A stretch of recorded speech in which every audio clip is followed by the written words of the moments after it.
October Red is sponsored by SA Security. Maximum security, minimum fuss. Good morning, good afternoon, good evening, good night, wherever you are. It's Abs of October Red. Yes, we are back. It's news and reviews. Saturday morning in Birmingham. Bit gloomy, having a bit of rain. I know some parts of the UK have been covered in snow. I'd like to start off this conversation that I'm having with myself, and hopefully it'll be enjoyable listening for you guys. I wanted to say a personal thank you to a lot of my subscribers, the ones that are always in the comments, always leave feedback. This one's for you, really. I appreciate your points of view, constructive, whatever it is, positive. With the negative ones, it doesn't really make much sense. I think sometimes when you don't like somebody, you just don't like them, so you're not really saying anything of any importance. You're just kind of venting or self-reflecting. So I don't know about the negative, but the constructive, definitely I take it on board. Also, a little bit of a personal service announcement. Please read the captions. I had somebody of low IQ come for my interview that I did with the lovely Ezra Taylor, and I did put in the comments apologies for the sound. Since I've smashed my face off the floor in Manchester a few months ago, back in April, my camera has just been playing up something chronic. It's battered. I guess it's had its days, and I've been having a lot of sound issues, and some of you will notice that there's a bit of focus issue as well. The autofocus has gone off. Listen, it is what it is. I should have replaced it ages ago. I'm going to get it replaced. So apologies for the sound quality and sometimes the visual quality of the conversation. I am going to dedicate this episode to all of you guys that commented on the Anthony Joshua. I think I did it. When was it? What was the date? I can't remember. I did it 2 weeks ago, and I entitled it Anthony Joshua, The Search for Himself Continues. It was about 45 minutes of me rambling on. And I got a few comments from you guys. Obviously, we've seen now that he's had the initial press conference with Jake Paul, and I will say I enjoyed the press conference very much. It was succinct, and it was drafted around the fighters. Yes, it's a most valuable promotions card. Yes, it's being broadcast by Netflix, which I think is great, because I do think they have a place in boxing. I think that as the fights that we'd be getting on subscription with no extra cost is great. I'm not going to sit here and slag off Netflix, because I won't. So I'm quite happy that this is on Netflix. I was watching the live for the press conference on, I think it was Netflix YouTube channel. Yeah, I'm sure that's where I was watching it. It might have been on Most Valuable, but whatever. It was 39,000 people watching that live. Now, I don't know what the numbers were for, obviously, Benavidez Yard this weekend, because I didn't flip between the two. I went back and watched the ending of that press conference after the Jake Joshua one had finished. So before we get to that, I want to get to some of the comments that I had. So this is kind of like an episode for the subscribers, really. Just my way of saying thank you, and that I enjoy reading the comments and replying to them, and we do have some good debates. So going back to the original video, like I said, I did 2 weeks ago, talking about Anthony Joshua. David Gold: please make more of these types of videos. You're very engaging speaker, and you recite stories and put past events well. That's down to research. Thank you very much as well. I appreciate that, because I never thought people would be interested, to be honest. I was having a bit of a rant, if I'm quite honest about it. So like I said, let me know what other fighters, and it's got to be fighters that I'm going to be knowledgeable about, because obviously with AJ, a lot of the stuff I didn't have to research it because I've watched all of his fights. I can't give you the dates and necessarily the locations. That's where the research comes in, but I can remember the fights that he's had. So please feel free to tell me about other fighters that you'd like me to do this kind of narration on, because I'll do it. Suzanne, is it Suzanne 1042, said, dinner, cooking while listening to this. I definitely think AJ gets stuck in his own head, and that the most dangerous place to be stuck. Spot on. At this point, I wonder if he even knows what he's looking for. Whatever it is, for his own sanity, I hope he finds it. Suzanne, exactly what I'm thinking. We're on the same page, and I hope dinner went well. Birmingham Racing, Joshua's career has had its ups and downs, but what he's done for British boxing is amazing. Even now, whatever Joshua does, it will always be big news, and you are spot on. Can't argue with that. Of course, he's the reason why I got back into watching boxing after taking a hiatus when it was in the era of David Haye. I'd start watching boxing then. It was Anthony Joshua that brought my eyes back to the sport. I'd be a downright liar to say that he didn't pull me more into the sport. I was watching, say for example, a completely different sport. I used to watch Formula 1 with my older brother. It was something that we did. It was what we did. We watched F1. Nigel Mansell days. That's what I was watching. I got older, distracted with my own life, this, that and the other. Stopped watching it for a bit, but then jumped back on it again when the new, Lewis Hamilton stepped into it.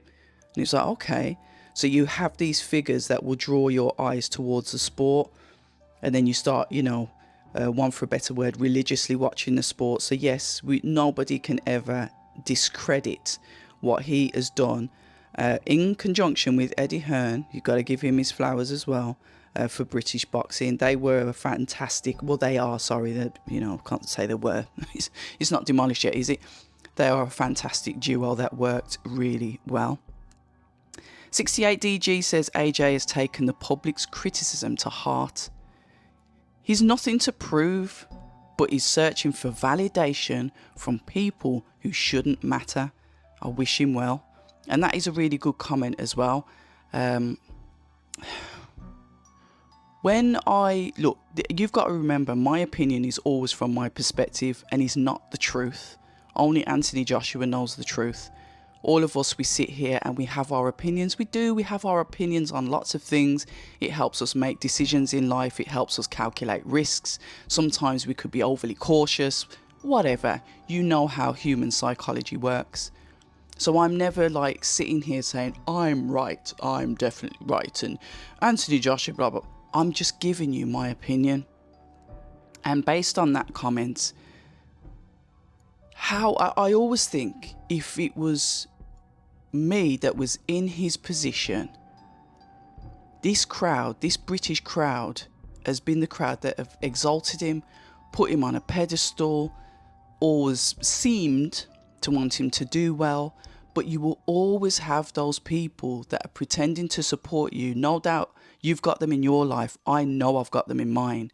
That they pretend to support you, but really they just want to see you fail. But when you're oblivious to that, you live in your own bubble. You you take everyone's word as gospel. Words should be taken, it's a pinch of salt, isn't it? I think maybe people are probably more honest online because they can be quite nasty and vicious with it. But I don't think that he can switch off from that public point of view, because it's part of him. It's part of what built his status. The same public that might be trying to drag him down is the same public that pushed him to the highest levels of, of being the sportsman that he is. It's tricky, and being in his position, how is he supposed to deal with it? Hindsight's a wonderful thing, and us sitting at home in our own lives, it's easy for us to say, don't listen to what people say. I think it's easier said than done, and he's quite a receptive person. You can see that he wears his heart on his sleeve. I know you like think I'm crazy for saying this, but he's October born, and sometimes there's certain things that he does and I see a younger version of myself. I just don't think he's quite grown into who he is yet. But like I said, that is my opinion. He was on stage yesterday and I knew I was going to do this. I was going to try and keep, you know when you try and keep the topics in one order, but it's going to pull in, so whatever. This video is going to be video, it's not, there's no visuals, is there? This audio is going to be a bit haphazard, so bear with. Yesterday, when he was at the press conference, he was adamant on saying, I think Ariel Helwani picked up on the negativity and he kind of like pushed that back to the UK followers, when there's lots of followers that support him. Even this video, you can see how much people support him. So I think Ariel Helwani's picked up on the negatives to try and provoke a response out of Joshua, where he says, I'm not interested in the negative. I only want to be around people that lift me up or are positive. And I get that. But like I said, this is my opinion. When you look at negativity, there's different ways to look at it, isn't there? There's downright insultive, and there's people, I don't know, there's people that are just saying nasty things just for the sake of it, and there's just no real substance. It's just almost like they've just got to say something.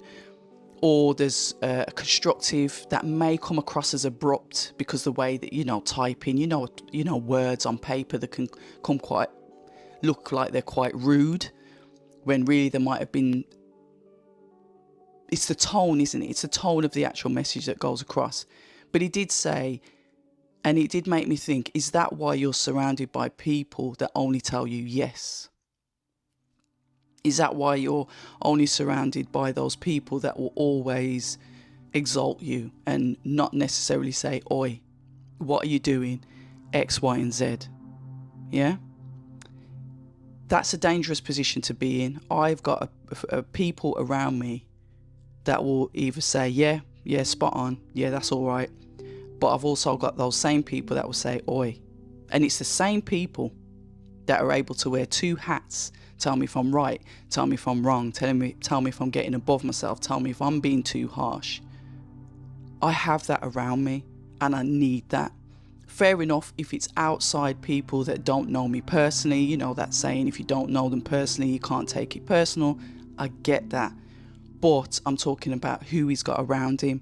Is it the fact that he's got people around him that are only saying positive things? Life doesn't work like that. The yin and yang, as above, so below, as above. You've got to have a balance of both, and that's when you become a balanced person and confident in who you are, and understand that we're all susceptible to make mistakes sometimes, and that is okay. Yeah? Bit of a long-winded way to say it, but that's just, like I said, this is my opinion. I'm not saying that I'm right. I'm not saying that I'm wrong. Everything is open to interpretation, and you guys, as brilliant as you are, always come in the comments, and I'm reading some of them sometimes and I'm thinking, you know what, I didn't even think of that. You know what, fair play for saying that. You know what, Red, that might have come across a bit harsh. I guess that's why that comment is there like that. But I'm able to do that. I'm able to take accountability. But one thing I will not do is stand for downright insults in comments about me. That's another thing. Yeah, internet ready, also street ready. Never forget that. I think that Kevin Johnson was in an underrated win. He'd never been stopped before. This is Birmingham Racing again. Before, despite being with a top competition, and even years after Joshua beat him, Dubois and Ruiz couldn't stop him. And that's another thing. This is what I'm saying. Birmingham, that's a spot on comment. You're right. Have we taken him for granted? Do we expect all of this from him and we keep on pushing him until his limits? Just like when he flipped out in the ring and was talking about, but I'm bigger than you, when he was going at Usyk, like his brain, that cognitive dissonance. It's like, I'm bigger than you, the bigger man should win the fight. Look at the size of me, look at the size of you. Thinking that he's the big guy, so therefore he's the stronger guy, so therefore the stronger guy wins, mathematics. But then we have physics, don't we? Because we all remember the story of David and Goliath. Sometimes it just doesn't work that way. Yeah? And maybe that's what he was told all the way through camp. You're the bigger guy. Remember, you're the bigger guy. The bigger guy's always going to beat the little one. Blah, all of that in his head. All of that in his head, that psychological training. Not saying that that's happened, but it was almost like he was in so much disbelief that it was written in blood that the bigger guy would win, and then it just got, it got destroyed. Yeah? So, I'm still bad guy. I'm going to put it like this. The lion face always comes up in the comments as well. I appreciate all of you guys. It's a boss move for me. Great to see two men sharpening their tools, and if necessary, opens the door for Wardley or Moses fight. Great stuff and happy days, an exciting few years to come, no doubt. Another point of view, and this is why I'm saying it's important that you guys are in the comments, because you give me a point of view I've not necessarily looked at. Mo12090, great episode, October, and I agree on a lot of the points. Thank you very much for that. James Douglas, 8889, hi October, thanks for the upload, an interesting topic. In my opinion, it might not just be boxing knowledge, and him spending time with Usyk and his team might help him mentally. Usyk and the team seem to work a lot on mental activities. That's what I think, and good luck to AJ. Yeah, and I think somebody commented, it's not necessarily his boxing skill, it's the mental aspect of things. But James, like I've said before, that lies within you. You're the only one that can fix that. And I can say that from personal experience. You can look for so many different answers out there when really the answer's within yourself. I didn't make the video lightly. I made the video because I get it in a way. No, I'm not a professional boxer. I'm not talking about that. I'm talking about how sometimes this sport can often be relatable to life when you look at the experiences, and I'm talking about the psychological experiences that they go through. Alex Bellotti 5964. Alex, I really wish this was your real name, but I know it isn't. But thanks for commenting, because you always do. I take it he's a fellow Brummie like myself as well. He said, I was also in Weatherspoons when the news came out that AJ won the gold. There you go. It was a good time. The only Chris Welsh, AJ and Fury should fight each other now that there's no need for a warm-up. Ever. If one of them loses... Hold on, let me go back. AJ and Fury should fight each other now. There's no need for warm-ups ever if one of them loses warm-up fights. It's a big problem when you keep changing trainers. He's never the same since leaving Rob McCracken and will never be the same. Now, I agree with the Rob McCracken statement. I liked him with Rob McCracken. Like I've said in the video, you look at the fighters that Rob McCracken's had. He's got this forward-paced, aggressive puncher. That's the type of fighters that he creates. But like I said, it's my opinion, guys. He listened to all the public saying, leave Rob, leave Rob, leave Rob. Once again, listening to what we're saying instead of thinking himself, what is the right thing for me to do? Blaming the trainers when things don't go his way shows a lack of accountability. It does. Joshua Kunju Hera 5973. At this stage and age, changing trainers for skill acquisition or mental tips is too late, in my opinion. It will only cause more doubt in the ring and not help him fight instinctively. Either stick with Ben or go back to Rob. Rob was the person who got you to the top and knows AJ inside out. I love that comment. But I would do because it aligns with my personal opinion. So, yeah, great comment, great comment. Birmingham Racing is back again. Changing trainers isn't always the answer, but I think in this case it would be. Reason for this, Joshua is still chasing the Fury fight, and I don't know about you, but I don't trust Ben to bring out the best of Joshua for the Fury fight. He still has loyalty to Fury, and that has always been a question. When it comes to them two fighting, what side would Ben Davison be on? It would be a very awkward fight for him to coach AJ to go up against Fury. I do believe that. I probably Should I say it now? Because I'm thinking if I leave it to the end, you know me, none of my stuff is scripted, unless it's like I'm going through notes for research. So a lot of the time, this is just off the top of my head. Right, hold on. Right, pause AJ for a minute. I'm just going to interject this here. Right. Wardley and Moses. Yeah? This could be a separate topic. Will Wardley stay with Ben Davison? Because I feel like they're lining Moses up to fight Fabio Wardley. I'm throwing that one out there. Answer it as you will. Malcolm Marcel. Of course he shouldn't have left Rob McCracken. But you can't keep listening to your critics. I remember the critics say, you can't go to university with your garden teacher. And how did that work out? And he makes a very good point. Malcolm, I believe, is from France. So bonjour, Malcolm. Thank you for commenting as well. One of my very old subscribers. I'll say this, he might just comment and he's not subscribed. I hope you're all subscribed. If you're not subscribed, hit the subscribe button. So True Red. Oh, we like this username. I wonder what is... I do reply to the comments. So we've got True Red 1986. He needs to stop trying to be Sugar Ray Leonard and just start bulldozing guys like he used to.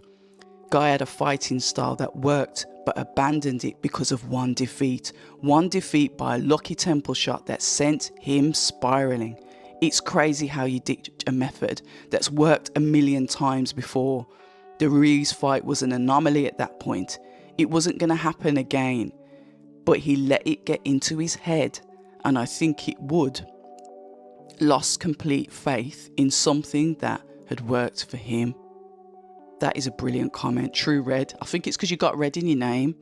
Did I tell anybody that sometimes I'm a little bit biased? Anyway, I love that comment as well. Thank you very much for that, True Red. He hasn't, right, here we go. Eden Durant's 9364. He hasn't gone to use it for the physical. It's to strengthen his mentality. No one can crack Usyk, and his mental and psychological is one of the best. Usyk and his team can help Joshua get back to how he was if he wants it. If he wants it, Eden. If he wants it. This is what I was saying. It lies within him. It does. We've got to stop. Like I said, look. Stop looking outside. Just stop it. You know, have you guys, and this is probably a bit deep and philosophical for you, but there's a little bit more to me than boxing. Anyway, when you guys have been through a situation that's caused you pain or trauma, the hardest place to sit is in silence with yourself. Do you remember that time when he went into a wood cabin and it was in the dark and stuff, and a couple of people were taking the mick and whatever?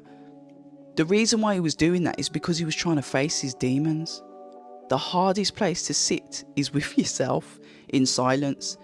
You know, I go running and I have my headphones with me. My headphones are sort of like a pacifier. It's there just in case.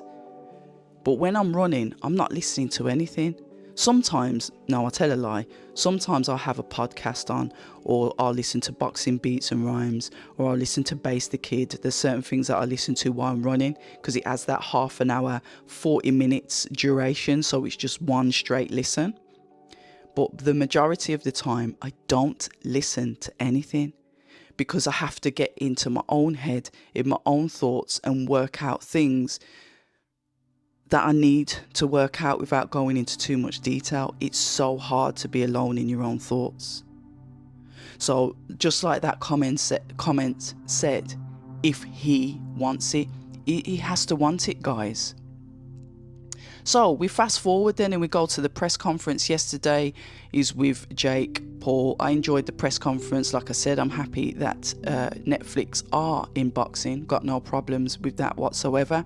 I'd like to see them do more. Ariel Helwani was on the presenting, which was great. He did a good job. Obviously, he's going to pay his accolades to who employs him. But he did say straight from the beginning, we're not going to drag this out. We don't need all the spiel. We're going to get the fighters in and we're going to crack on. And I found it interesting. The questions that Ariel Helwani asked were relevant, important. succinct, and it was like he was doing a proper interview up there with the fighters. But what I enjoyed the most is the invitation from the media.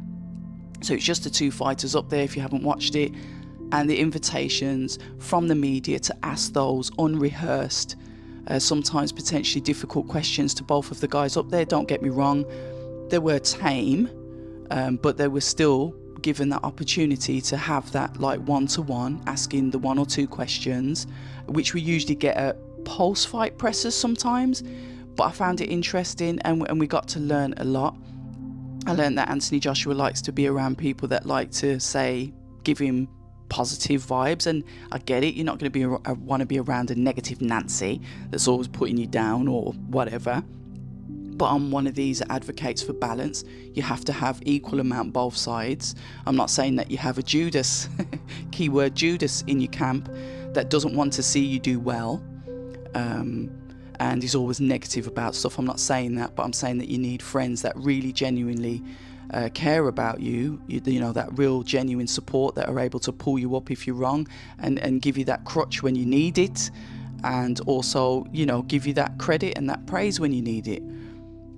I've always been quite vocal about some of the people that Joshua's had around him, and maybe that's why I can never get an interview with him, because one of the things I'm not going to do is not say what I think. And yeah, on that. But it was good. But he also highlighted that he's no longer with Ben Davison. This is something that I've spotted ages ago. I've been asking the questions about it, and I never really got an answer. Well, I didn't get an answer. I asked Frank Smith about it. I asked potentially Eddie about it when it was obviously coming off the back of this Searching for Himself video. And yeah, he's rumoured. It's not a rumour anymore. He is with Team Music. However, they did say, oh, he's Music there, what's it like? And he's like, oh no, I'm not like with him. He's away, he's doing his own thing, but I'm with his team. Interesting that. I know some fighters, and quite rightly so, they're not going to want to be in a team with somebody that's the same weight as them, same weight category. Fair enough, Music's fought AJ twice, won twice, so whatever. But that's just me. I think I might be a bit what the hell are you doing here.com. But, you know, maybe they're grown and they have their own opinions towards it. And maybe it works. He's obviously not been with Ben Davison for a bit. I saw him training out in Dubai, and that's when the questions started to get raised from me. What's he doing with his team? So a Team Music going to be in his corner for this fight, and then potentially fights moving forward. He mentioned that he should have been having like a little cameo fight on the Riyadh season card this weekend, so he was always ready to fight. He was always training, and I did see in his stories he said he was in camp, and that's why I said, where's Ben Davison? Because if he's in camp, I can't see his head trainer. But whatever, he might have been secret, he might have been a bit covert about it, but he wasn't, because he's changed. So he's ready to fight.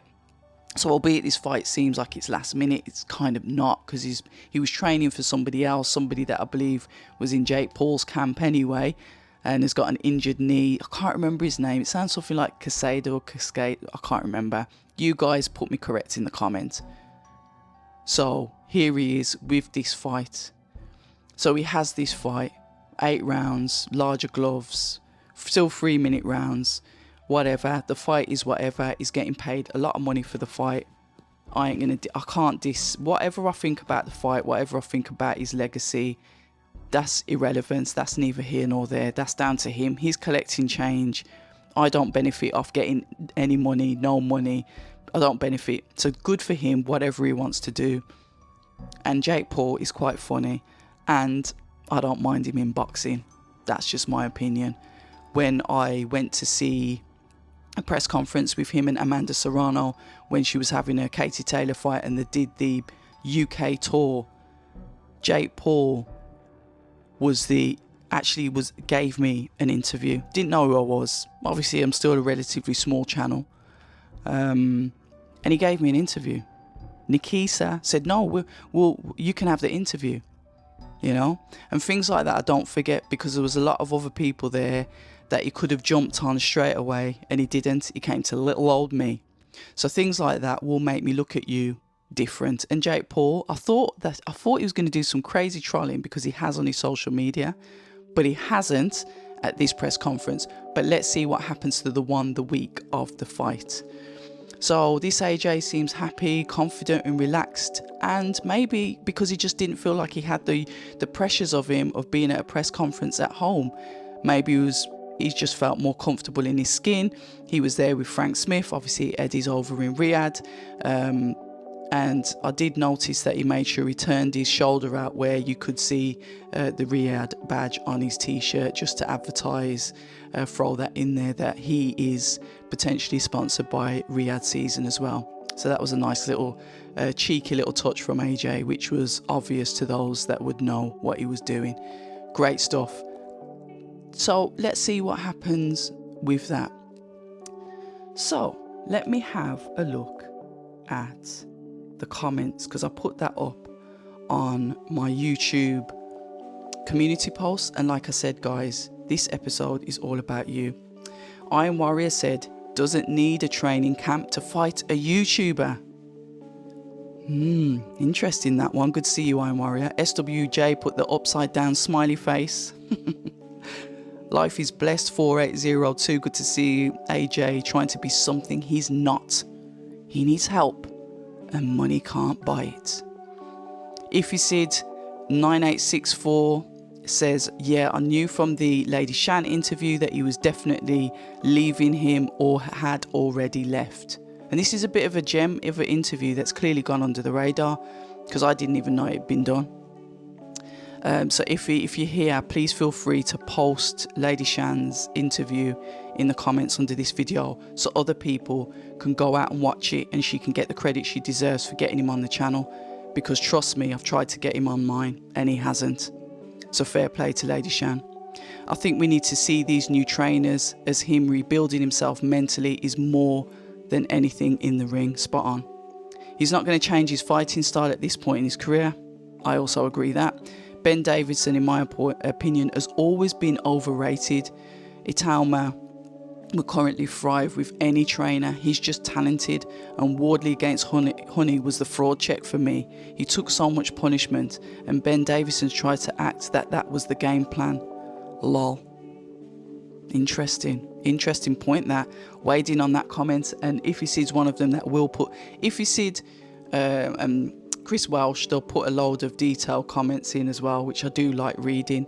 So thank you very much to any of you that I haven't mentioned that put those detailed comments in, as well as all of you that just comment full stop. I enjoy reading the comments. I do. I get a lot of joke out of you guys. 68DG said he needs to stop Jake in 1 or 2 maximum. Jake will likely pull out before the 19th. Oh, you think he's going to pull out? I think there's too much money on the line. I think he's going to go for it. I'll name this account later. 4762. I haven't seen you for ages, so it was nice to see you pop up. At this point, it doesn't matter who trains him. The guy is finished. Amazing career. Achieved great things, but his career is over now. And ladies and gentlemen, that is, I wouldn't say it's news, but it's part of the news and reviews section of the channel. It's definitely a review, but it was a review for you guys as subscribers. Before I go, like I said, I want to give each and every single one of you a sincere thanks for backing the channel, for keep on coming back, for listening to the content, for providing your opinions that counteract mine, and for us having an adult, healthy debate about the sport that we all love. Like I said, you guys are great. If you're new here, welcome to you. If you haven't subscribed, you know, I checked as well on my stats that a lot of my listeners aren't subscribed, but they keep coming back. You know, you can get all the analytics on YouTube. Just hit the subscribe button. It's not hard. Fair enough, you might not want to listen to all of my content. YouTube's like that. You don't have to, but I really would appreciate the subscription, especially if you guys are, you know, commenting or regularly listening to the stuff that I put out. Shout out to all the Brummies as well. I will say that Brummies, and I keep on getting this. A lot of people will go straight over my content and come and try me because of my accent. Birmingham has been in the UK, in England, for a very long time. Unfortunately, there's a lot of us that don't either get into TV, get into radio, etc. And everything is centered around London, the capital.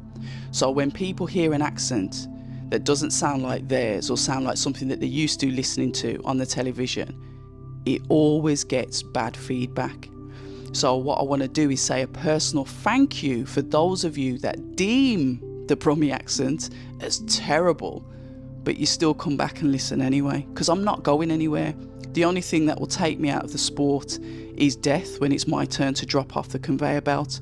Don't get me wrong, that could be tomorrow, but my intentions are to stay in the sport for as long as I can, to do the alternative corner, to talk about other stuff that's not just about boxing as well.